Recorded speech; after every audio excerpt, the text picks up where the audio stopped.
जय जोहर संगवारी हो। आज हमारे दिन की शुरुआत होते हमारे बेटी के हंसत खेलत उठेगे और दिन की शुरुआत से हम निकलते महादेव के दर्शन करे बर।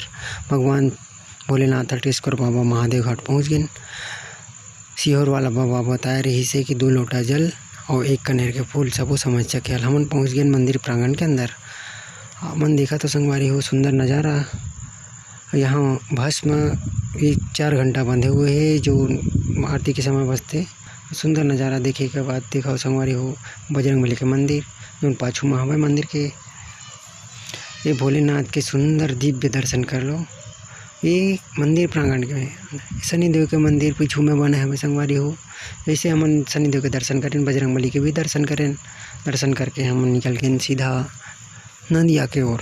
नदिया के सुंदर नज़ारा देखन। यहाँ डोंगा चलत है मस्त बगल में हवाई मुक्तिधाम के बगल में हवाई लक्ष्मण झूला के सुंदर नज़ारा और लुप्त उठान संगवारी हो।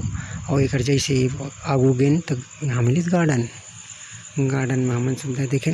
गार्डन ले आए तेकर बाद देखें एक जन नोनी अपन नाम लिखावत रही से वहाँ से निकल गए हमन सीधा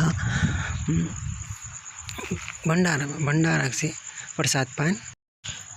तो संगवारी हो जय भोले। आप मन भी आओ महादेव घाट रायपुरा।